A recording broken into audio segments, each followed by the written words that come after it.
Hello dear students, welcome back to our YouTube channel R education classes for year. दोस्तों, आज की इस video में हम डिस्कस करने वाले एडिक्शन की। एडिक्शन जिसे नशा, लत, व्यसन कई सारे नामों से जाना जाता है और इसे समझें अगर और इसे कहना चाहें तो इसे मौत का कुआं कह सकते हैं।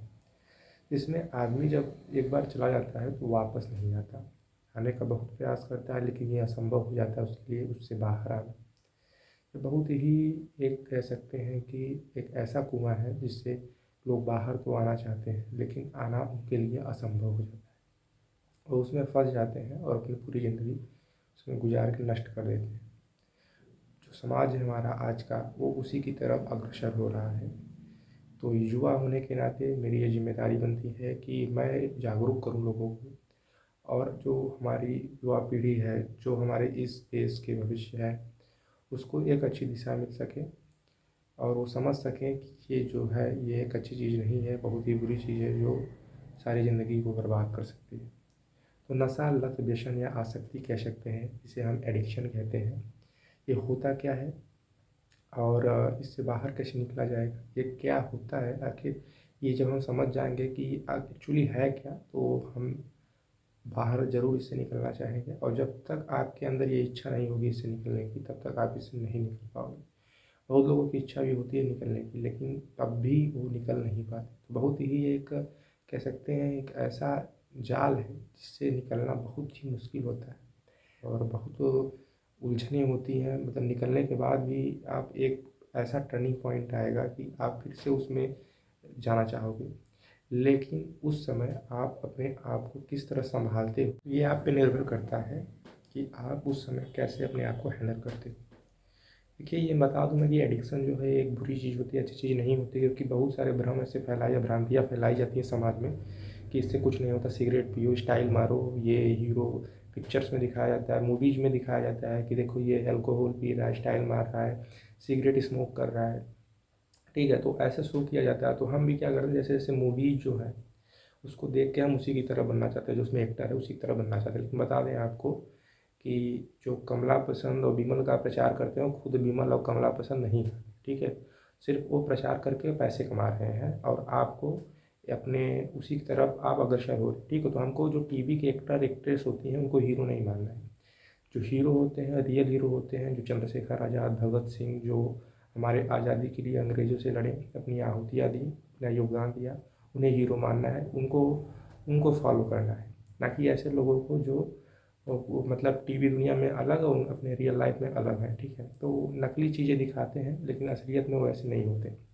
ठीक है, तो हमें नकली चीज़ों की तरफ नहीं जाना है, हमें असलियत को पहचानना है, हमें अपनी असली ज़िंदगी को एंजॉय करना है। ठीक है, इन सब चक्करों में फंस के अपनी ज़िंदगी को बर्बाद नहीं करना है। ठीक है, तो बस मैं आपको यही समझाना चाहता हूँ कि जो चीज़ दिखता है वो एक्चुअली में होता नहीं है। ठीक है, उसको जानने के लिए हमें उसको जड़ तक जाना ज़रूरी है, उसको समझना होगा। ठीक है, आज की युवा पीढ़ी में यही मतलब दिक्कत होती है कि पूरी चीज़ें जानते नहीं, समझते नहीं, बस जो चीज़ देखा वो ऐसा करने लगे, जिससे जो सुना वो ऐसा करने लगे। पहले चीज़ों को जानो, उसके पीछे का लॉजिक क्या है, क्या होंगी चीज़ें। बिना जाने मतलब चीज़ों को नहीं करना चाहिए। किसी के सुने पे, किसी के देखे पे हमको विश्वास नहीं करना चाहिए जब तक हम खुद हमारे अंदर से आवाज़ नहीं आती। हम अपने अंदर की आवाज़ को सुनते ही नहीं, एक्चुअली हम वही करते हैं जो लोग हमें कराना चाहते हैं। हमारे समाज को बिगाड़ने में सबसे जो बड़ा योगदान है वो मूवीज़ का ही है। मूवीज़ में जो चीज़ें दिखाई जाती हैं आजकल, ये रियल में देखने को मिल रही है। आजकल किसी की लड़की किसी लड़के के साथ भाग गई तो उसे पता नहीं है क्या होगा आगे। माँ बाप ने इतने लाड प्यार से पाला और उसका सिला उसने ये दिया कि माँ बाप का जितने भी मतलब सोचो, जब जो लड़की अपने माँ बाप की नहीं हुई वो आपकी क्या होगी, या फिर जो लड़का अपने माँ बाप का नहीं होगा वो आपका क्या होगा। ठीक, तो जो ऐसे युवा हैं जो मूवीज़ को देख के अपनी लाइफ में उसे उतार रहे हैं, मैं उनसे ये गुजारिश करना चाहूँगा, पहले चीज़ों को लॉजिकली समझिए, क्या होगा कैसे होगा, ये नहीं तुरंत आपको बस ऑन द स्पॉट एक्शन लेना है। ठीक है, ये आपकी ज़िंदगी है, ज़िंदगी कोई खिलवाड़ नहीं है। ठीक है, तो प्रैक्टिकल बनिए थोड़ा और चीज़ों को सोचिए समझिए, फिर उसके बाद कोई डिसीजन पे पहुँचिए। ठीक है, तो इस पर टाइम वेस्ट ना करते हुए टॉपिक पे आते हैं, एडिक्शन। नशा, लत, व्यसन, आसक्ति। ये एडिक्शन जो भी चीज़ें मैं बताऊंगा सब रिसर्च बेस्ड है, इसमें कोई भी चीज़ इधर उधर से नहीं ली है, मैंने सब एक ट्रस्टेड वेबसाइट से मैंने कलेक्ट की है आपके लिए। ठीक है, यहाँ पे मैंने नोट बना के लाया हूँ, कुछ ऐसे ही मैं बोल के यहाँ पे नहीं आने वाला। ठीक, एडिक्शन जो होता है ये एक न्यूरो साइकोलॉजिकल डिसऑर्डर होता है, ठीक है, न्यूरॉन्स का डिसऑर्डर है ये, यानी ब्रेन से रिलेटेड चीज़ें ये अफेक्ट करता है हमारे ब्रेन को। एक हार्मोन होता है डोपामीन, अभी उसके बारे में हम डिस्कस करेंगे, ठीक। तो डोपामीन जब अधिक रिलीज होने लगता है हमारे शरीर में, तो हमें किसी की चीज़ के प्रति, जिसके प्रति हम एडिक्टेड है उसके प्रति हमारी आसक्ति बढ़ती जाती है। जैसे कि मान लीजिए आज अगर आप शराब से एडिक्टेड हो, ठीक है, तो आज एक बोतल शराब अगर आप पी रहे हो, तो कल आपको एक बोतल शराब पीने से वो खुशी नहीं मिलेगी जो आज मिल रही है। तो उसके लिए आपको डोज बढ़ाना पड़ता है, एक बोतल आज पी रहे हैं तो कल 2 बोतल शराब पिएंगे, फिर उसके बाद 3 बोतल, फिर ऐसे ऐसे डोजेज जो है बढ़ते जाएंगे, जो आपका नशा है, लत है, एडिक्शन है, वो बढ़ते ही जाता है। फ्रेंड्स चलिए जानते हैं ये डोपामीन होता क्या है। डोपामीन नाम से ही पता चल रहा है, डोपामीन यानी एमीन होता है। एमीन सुना होगा नाम अपने, एमिनो एसिड करके, जो प्रोटीन बनाता है, कई सारे अमीनो एसिड चेन बनाते हैं, पॉलीपेप्टाइड चेन, तो प्रोटीन बनता है। तो एमीन एक कह सकते हैं, एक प्रोटीनिशियस हार्मोन होता है, ठीक है, हार्मोनल प्रोटीन होता है जो हमारे ब्रेन के हाइपोथैलेमस के द्वारा सिक्रीट किया जाता है, ठीक है। डोपामिन क्या है, एक एमीन होता है या हार्मोनल प्रोटीन कह सकते हैं, जो ब्रेन के हाइपोथैलेमस द्वारा सिक्रीट किया जाता है। यही डोपामिन एक सही अमाउंट में अगर सिक्रीट किया जा रहा है हाइपोथैलेमस द्वारा, तो हम हेल्थी होंगे, ठीक है। हमारे हेल्थी रहने के लिए ये डोपामीन एक सही अमाउंट में सिक्रीट होना चाहिए, ठीक, सही अमाउंट में। अगर आप बहुत ज़्यादा खुश हो जाते हो तो क्या होता है, हमारे शरीर में जो डोपामीन होता है वो एक ग्रेटर अमाउंट में रिलीज होने लगता है। बहुत ज़्यादा अमाउंट में जब डोपामीन रिलीज होने लगता है तो बहुत ज़्यादा खुशी का अनुभव करते हैं। यही डोपामीन जब कम अमाउंट में रिलीज होने लगता है तो बहुत बिना बात कही हम बहुत ज़्यादा दुखी और सैडनेस, होपलेस ऐसा महसूस करने लगते हैं। तो डोपामिन का एक सही अमाउंट सिक्रीट होना ही हमारे एक हेल्थी लाइफ के लिए इम्पॉर्टेंट होता है। तो जो डोपामिन है आप समझ सकते हैं, ये इसे हैप्पीनेस हार्मोन भी कहते हैं। ये हमारे दिमाग में काम करने वाले जो कोशिकाएं होती है उसके उसके बीच में बातचीत करने के लिए इम्पोर्टेंट होता है। ये कैसे बातचीत होता है, सिग्नल्स के थ्रू होता है। पढ़ा होगा ना कि सिग्नल्स जो होती है ये एक न्यूरॉन से दूसरे न्यूरॉन्स, फिर दूसरे न्यूरॉन से तीसरे न्यूरॉन्स तक ऐसे ऐसे जाती हैं, और सेल्स, जो सेल्स होती हैं ब्रेन की सेल्स, वो इन्हीं न्यूरॉन से कनेक्टेड होती हैं। तो इन्हीं न्यूरॉन्स के थ्रू ये जो डोपामाइन है एक न्यूरो ट्रांसमीटर होता है। ये सिग्नल्स को एक सेल से दूसरे सेल तक ले जाएगा, मैसेज कह लीजिए, सिग्नल कह लीजिए, ठीक है। ये जो मूवमेंट होता है हमारे शरीर में, मेमोरी, मूड, अटेंशन, इन सब सारी चीज़ों में भी अपना योगदान देता है। तो ये हो गई डोपामिन की बात। अब चलिए जानते हैं कि ये एडिक्शन होता क्या है, ठीक है। तो एडिक्शन जो होता है एक साइकोलॉजिकल अटैचमेंट होता है, ठीक है, साइकोलॉजिकल अटैचमेंट होता है, जो टेम्प्ररी फीलिंग ऑफ कह सकते हैं यूफोरिया, ठीक है, यानी उत्साह जिसे कहते हैं हम ना, और टेम्प्ररी फीलिंग ऑफ वेलबींग, ठीक है, जब तक हम उन चीज़ों का कंजप्शन कर रहे होते हैं जिससे हमें एडिक्शन है, जैसे शराब हो गया, फिर ड्रग्स हो गए, कोई भी चीज़ हो गई जिससे एडिक्शन है, तो क्या होता है कि उस समय तक, जिस समय तक हम उन चीज़ों का कंजप्शन कर रहे होते हैं, उस समय हमें बहुत ज़्यादा उत्साह, बहुत ज़्यादा एनर्जेटिक महसूस करते हैं, बहुत ज़्यादा हम वेलबींग महसूस करते हैं, बहुत ज़्यादा अच्छा खुश महसूस करते हैं। इस डोपामीन के रिलीज होने के कारण, ठीक है, कुछ इंस्टेंट हैप्पीनेस हमें मिलती है, उस समय क्षणिक खुशी मिलती है। डोपामाइन रिलीज हुआ, कुछ क्षणिक खुशी हमें मिली, उसके बाद जब उस चीज़ का नशा ख़त्म हुआ तब हम उससे भी बदतर कंडीशन में आ जाते हैं, ठीक है। तो इसी चीज़ से हमें बचना है, ठीक है। तो ये आखिर ये जो एडिक्शन है, तो ये बढ़ता ही क्यों जाता है, ये घटता क्यों नहीं, ये बढ़ता ही क्यों जाता है। किसी चीज़ से आप एडिक्टेड हैं, कोई भी चीज़ आप कंज्यूम कर रहे हैं, थोड़ी देर के लिए आप खुश हो, उसके बाद फिर से आप दुखी, उससे भी ज़्यादा दुखी आप हो जाते हैं। फिर आपको ये मांग होती है, आप अंदर से कहते हैं कि अब ये चीज़ मुझे लेना है, नहीं नहीं लेना है मुझे, बहुत ज़्यादा सैडनेस, बहुत ज़्यादा होपलेस जब महसूस करते हैं, फिर से बहुत ज़्यादा दुखी हो जाते हैं, फिर से उस चीज़ का कंजप्शन करते हैं आप, उसी इंस्टेंट हैप्पीनेस को फिर से दोबारा महसूस करने के लिए।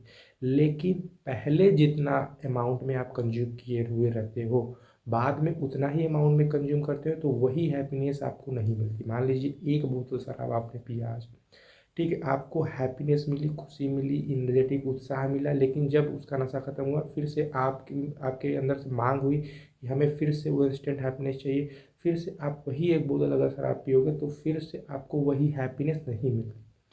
आपको डोज बढ़ाने होते हैं वहाँ पे।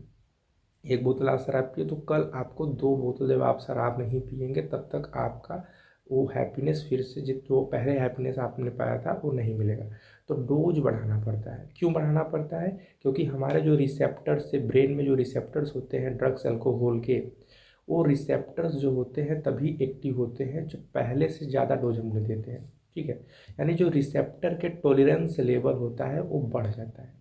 ठीक है, टॉलरेंस लेवल क्या होता है, चलिए ये समझ लेते हैं कि आखिर टॉलरेंस लेवल रिसेप्टर का होता क्या है। तो ये जो रिसेप्टर की टॉलरेंस है ये बढ़ती कैसे है? मान लीजिए कि आप शराब का या किसी भी नशा का सेवन कर रहे हो, चरस, गांजा, भांग, कुछ भी हो सकता है। कैनाबिनॉइड रिसेप्टर, हमारे ब्रेन में ना अलग अलग चीज़ों का रिसेप्टर, जैसे कैनाबिनॉइड्स रिसेप्टर आपने सुना होगा। तो कैनाबिनॉइड अगर आप ले रहे हो तो कैनाबिनॉइड रिसेप्टर पे जाके वो क्या रिसेप्टर क्या करेगा, उसे रिस्पॉन्स करेगा। यानी जब वो उसे लोगे तो रिसेप्टर क्या करेगा, उसे रिसीव करेगा और डोपामाइन को रिलीज कराएगा। ठीक है, तो मतलब जब चीज़ों का कंजप्शन आप करेंगे, रिसेप्टर क्या होता है, टॉलरेंस लेवल होता है। टॉलरेंस लेवल का मतलब होता है सहने की क्षमता। ठीक है, यानी कह सकते हैं कि अगर आप एक बोतल आज शराब पिए, ठीक है, एक बोतल शराब पी लिए आप, तो आपके ब्रेन में रिसेप्टर जो है वो एक्टिव हो गया और आपको हैप्पीनेस यानी खुशी का अनुभव कराएगा, आपको उत्साह का अनुभव कराएगा। ठीक है, लेकिन अब अगर आप कल एक बोतल शराब पियोगे तो उस खुशी का, उस उत्साह का अनुभव आप नहीं कर पाओगे जो उससे पहले आपने किया था। क्योंकि वो रिसेप्टर अब उतना टॉलरेट कर रहा है, सह सकता है उतना। एक बोतल पियोगे, एक्टिव ही नहीं होगा वो। एक बोतल पी ली शराब तो एक्टिव ही नहीं होगा। अब उससे ज़्यादा जब आप शराब पियोगे, एक बोतल नहीं 2 बोतल कह लीजिए, समझिए ऐसे 2 बोतल अगर डोजेस को बढ़ाएंगे आप, 2 बोतल शराब पिएंगे तब जाके आज वो रिसेप्टर एक्टिव होगा और डोपामाइन को रिलीज कराएगा, तब आपको वही हैप्पीनेस और वही उत्साह महसूस होगा। ठीक है, अब आप अगले दिन जब उतना पियोगे जितना कि उससे पहले पिए थे, तो फिर से वो रिसेप्टर एक्टिव नहीं होगा, फिर से आपको ज़्यादा डोज लेना होगा, तभी वो रिसेप्टर एक्टिव होगा और डोपामाइन रिलीज कराएगा और आपको वही हैप्पीनेस, वही उत्साह, वही एनर्जेटिक चीज़ें महसूस होंगी। तो यही चीज़ें होती है, इसी कारण जो हमारा एडिक्शन होता है बढ़ता चला जाता है, लत जो होता है वो बढ़ता चला जाता है, हम उसमें डूबने लगते हैं, उससे निकलने लगे बल्कि उसी में और चले ही जाते हैं। इसीलिए इसे मौत का कुआं कह सकते हैं। अब उसके बाद जो WHO है वो एक टर्म देता है इस एडिक्शन को, डिपेंडेंस। एक ऐसा स्टेज आएगा आप एडिक्शन के, कह सकते हो एक लास्ट स्टेज, जिस पे आप एकदम से डिपेंडेंस हो जाओगे। आपकी जो बॉडी है, आप पूरी तरह से उस चीज़ पर डिपेंडेंट हो जाओगे और आप चाह कर भी उससे नहीं निकल पाओगे। डिपेंडेंस यानी आपकी बॉडी जो है ना, बिना उसके लेने पे काम ही नहीं करेगी, कुछ सोच नहीं पाओगे, कुछ काम नहीं कर पाओगे आप जब तक उस चीज़ को नहीं कंज्यूम करोगे जिससे आपको एडिक्शन है। चरस, गांजा, भांग या फिर कोई भी चीज़ हो गया। ठीक है, जैसे मान लीजिए शराब ही हो गया। ठीक है, इसी का एक कि हम बार बार शराब का क्यों ले रहे हैं, क्योंकि शराब ही सबसे पहले एक है हमारे अस्तित्व में, जो सबसे पहला जो एडिक्शन था लोगों में जो उभर के आया था हमारे सामने, वो शराब ही था। ठीक है, तो शराब अगर मान लीजिए आप कंज्यूम कर रहे हो, ठीक, तो एक प्रकार से एक ऐसा स्टेज आएगा आपके लाइफ में जिससे पूरी तरह से आप उस पर डिपेंडेंट हो जाओगे।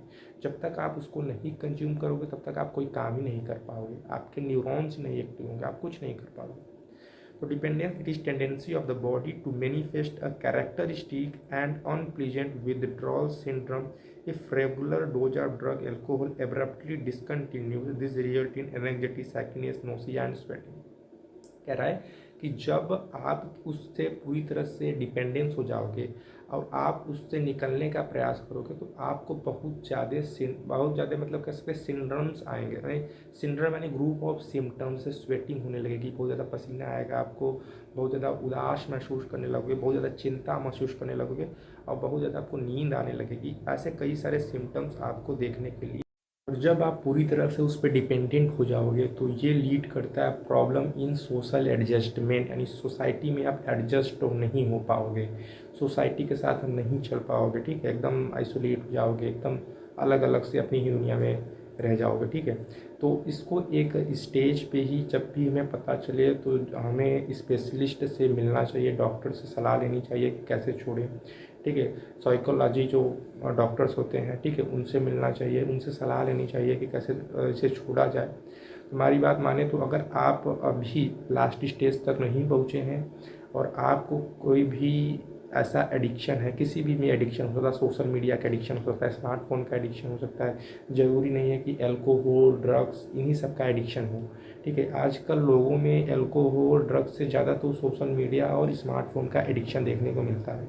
तो अगर आपका इन सब चीज़ों में एडिक्शन है, देखिए एडिक्शन ही एक कॉज होता है डिप्रेशन का। ठीक है, एडिक्शन अगर आप हो जाओगे, डिपेंडेंस हो जाओगे उस पर, तो आप डिप्रेशन में चले जाओगे, जिससे निकलना बहुत ही इम्पॉसिबल है। ठीक है, इम्पॉसिबल। ठीक है, लेकिन कह सकते हैं कि कोई भी चीज़ इम्पॉसिबल नहीं होती, तो हम निकल सकते हैं अगर हमारे अंदर एक दृढ़ संकल्प लें। हम 21 दिन का चैलेंज ले सकते हैं। आप किसी चीज़ को छोड़ने का 21 डे का चैलेंज लीजिए। अगर आप 21 डे का चैलेंज भी नहीं ले सकते, तो हमारे दिमाग में एक ऐसी चीज़ होती है जो बहुत ज़्यादा स्ट्रांग होती है, कह सकते हैं, लेकिन हम उसका यूज करते हैं निगेटिव चीज़ में। जैसे कि अगर हमको आज पढ़ना है, तो हम कहते हैं नहीं आज थोड़ा खेल लेते हैं, चलिए क्रिकेट वगैरह बैडमिंटन वगैरह खेल लेते हैं, दोस्तों के साथ घूम लेते हैं, कल से पढ़ेंगे। तो हमने दिमाग को कहते हैं कि कल से पढ़ेंगे, दिमाग हमारा हमें बेवकूफ़ बना रहा है। ठीक है, हमें एक फूल बना रहा है। तो हम अब अपने ब्रेन को कैसे फूल बना सकते हैं? हम अब उससे कहेंगे चलो आज नहीं कल से शराब पिएंगे, ऐसे कह सकते हैं, आज से नहीं कल से ये चीज़ करेंगे। अच्छा, जब आप इसको पूरी तरह से छोड़ चुके हो या फिर छोड़ रहे हो, ठीक है, छोड़ रहे हो, तो उसी के दौरान क्या करना होता है कि किसी पॉजिटिव चीज़ों की ओर अपनी एनर्जी को डाइवर्ट करना होता है, यानी किसी और चीज़ में इंटरेस्ट लेना होता है। जैसे कि मान लीजिए आपकी जो भी एडिक्शन था, जो भी नेगेटिव हैबिट्स थे आपके, आपने उस हैबिट्स को अब आप छोड़ रहे हो, ट्राई कर रहे हो, प्रयास कर रहे हो, कई सारी चीज़ें कर रहे हो। ठीक है, तो उस प्रयास करने के दौरान आपको किसी पॉजिटिव चीज़ों में भी आपको इंटरेस्ट लेना होता है। जैसे कुछ नई चीज़ें, कुछ क्रिएटिव चीज़ें करनी हो, जैसे आपको अगर इंटरेस्ट वीडियो क्रिएट करना है, वीडियो क्रिएटिंग कीजिए, राइटिंग कीजिए, डायरी राइटिंग में इंटरेस्ट लाइए। ठीक है, या फिर कोई भी ऐसी चीज़ कीजिए जिसमें आपको थोड़ा इंटरेस्ट आए। ठीक है, और या फिर मेडिटेशन कीजिए, एक्सरसाइज कीजिए। ठीक है, तो मैं कहने का मतलब ये है कि कोई भी निगेटिव एनर्जी को अगर आप छोड़ना चाहते हो, तो किसी पॉजिटिव एनर्जी में उसे कन्वर्ट करना होता है। Because energy can never be created, ठीक है, not be destroyed, it can be only transform from one form to another form. तो इसलिए हमें एनर्जी को अगर छोड़ रहे हैं, उसे डिस्ट्रॉय कर रहे हैं नेगेटिव एनर्जी को, तो वो डिस्ट्रॉय नहीं होगा। तो उस नेगेटिव एनर्जी को हमें पॉजिटिव में कन्वर्ट करना होगा। इसलिए अगर आप चीज़ों को छोड़ रहे हैं, नेगेटिव चीज़ों को, तो पॉजिटिव चीज़ों को भी अपनाएं, नई नई चीज़ों को, क्रिएटिव चीज़ें कीजिए, ताकि आप फिर से उसी चीज़ में न फंसा जिसमें आप छोड़े थे, जिसे आप। ठीक है, तो आज के लिए इतना ही, मिलते हैं अगले वीडियो में।